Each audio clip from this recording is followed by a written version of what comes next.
Hello, good morning to each and everyone.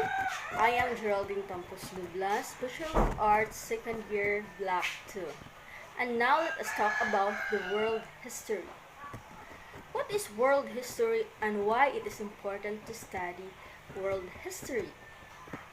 World history is the field of historical study that emerged centuries ago for common patterns that merge across all cultures. World history is a subject that embraces all humanity, not just certain nations, ethnic groups, or civilization.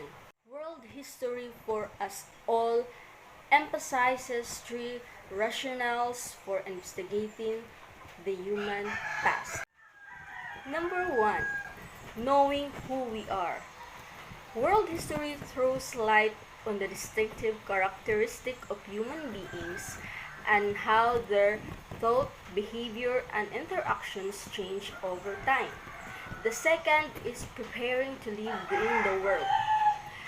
World history education helps us better understand how and why the world got to be in the way it is.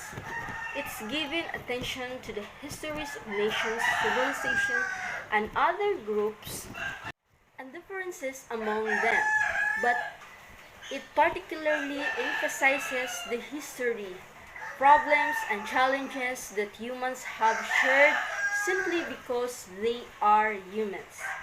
Number 3. Attaining cultural literacy on the world scale. World history contributes to our cultural literacy. Human beings, unlike other species, have the gift of language, that is, symbolic thinking and communication. That means the human also have what world history for us all calls collective learning, the ability to learn from one another and to transmit knowledge from our generation to the next. Nationalism and democracy in Europe. Europe has provided us with a model of the modern nation state as we know it today. The French Revolution in 1789 and its aftermath created the precedent for a form of political organization not continents before. A polity represented the unified by culturally and linguistically homogeneous civic realm. Previous forms of political organizations had not required this degree of linguistic uniformity. For example, empires were quite happy for the most part to live unmolested, the plethora of culture and languages subsumed within them. As long as taxes were paid, all was well. The Greek and Roman empires are obvious example here, while New World example include the Aztec and Inca empires of Central and South America respectively.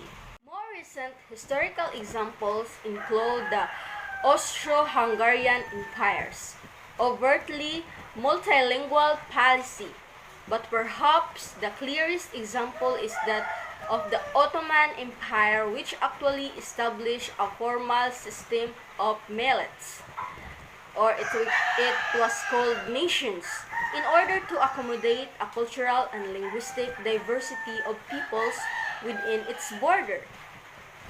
Nonetheless, in the subsequent politics of European nationalism, which of course was also to spread throughout the world, the idea of a single common national language quickly became the leitmotif of modern social and political organizations. World War II. World War II effectively stopped the world between 1939 and 1945. To this day, it remains the most geographically widespread military conflict the world was ever seen.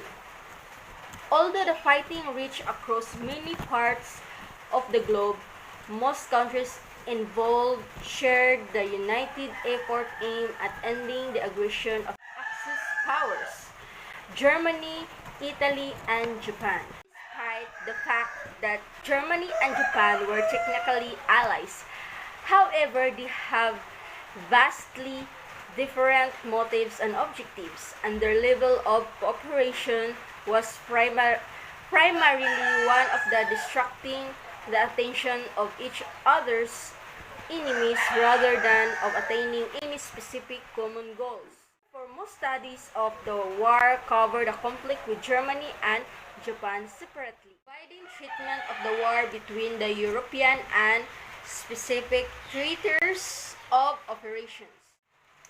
The rise of Nazi Germany and its aggression can be traced directly back to the World War I. Following that war, Germany was economically devastated. The Treaty of Versailles unfairly placed the full blame for the war on Germany and commanded heavy reparation payments in return. Although Germany never paid the bulk of these reparations, the treaty humiliated the German people and obstructed the nation's effort to rebuild itself and move forward economically and technologically. Then, in the late 1920s and early 1930s, the worldwide Great Depression took a further heavy toll on the country. In 1933, Hitler pressured the German President Paul von Hindenburg in appointing him Chancellor, a position from which he was quickly able to consolidate his power. By 1935, Germany had ceased to recognize a Treaty of Versailles and all the restrictions that accompanied it. In particular, Hitler announced his intention to fully rebuild Germany's military forces. In 1938, Germany began annexing the territories of neighboring countries, including all the Austria and most of Czechoslovakia. When Germany attacked Poland on September 1939, Britain and France aligned against Germany and the war began. Like Germany, Japan was severely affected by the Great Depression. Japan relied heavily upon imported resources and desperately needed more land for its expanding populations. Japanese military leaders, who at the time had a strong influence over civilian government, saw territorial expansion as best solution. As a result, beginning in 1931, Japanese forces began occupying territory in the Chinese region of Manchuria. By 1937, Japan and China were officially at announced intention to establish a new order as Asia, under which the region would be freed of Western influence and guided by Japan.